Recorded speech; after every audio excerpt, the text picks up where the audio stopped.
ഓം ശ്രീ ഗുരുഭ്യോ നമ. അമ്മയുടെ ഒരു യൂറോപ്യൻ പര്യടന വേള. ദേവീ ദർശനം തുടങ്ങുന്നതിന് മുമ്പ് അമ്മ പൊടുന്നനെ പറഞ്ഞു, എൻ്റെ മനസ്സ് അമൃതപുരിയിലേക്ക്, എൻ്റെ മക്കളുടെ അടുത്തേക്ക് വലിക്കപ്പെടുന്നു. അമ്മയുടെ കൂടെയുള്ളവർ അത് കേട്ടെങ്കിലും ഒന്നും പ്രതികരിച്ചില്ല, കാര്യമായി എടുത്തില്ല. ദേവി ഭാവം കഴിഞ്ഞു. അമ്മ ഇന്റർനെറ്റ് വഴി ആശ്രമത്തിലെ മക്കളെ കണ്ട് സംസാരിക്കാൻ തുടങ്ങി. ആശ്രമത്തിലുള്ളവർക്ക് അമ്മയെ കാണാനായി വലിയ സ്ക്രീൻ തയ്യാറാക്കുകയും ചെയ്തു. അമ്മ ലാപ്ടോപ്പിലൂടെ മക്കളെ ഓരോരുത്തരെ കണ്ടു, അവരോട് സംസാരിച്ചു. ഒടുവിൽ അമ്മ എല്ലാവരോടുമായി ചോദിച്ചു, മക്കളെ, അമ്മയോട് എന്തെങ്കിലും പറയാനുണ്ടോ?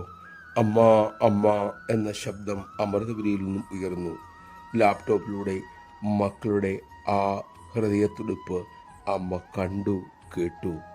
വീണ്ടും അമ്മ ചോദിച്ചു, എൻ്റെ മക്കളെ, അമ്മയോട് എന്തെങ്കിലും മക്കൾക്ക് പറയാനുണ്ടോ?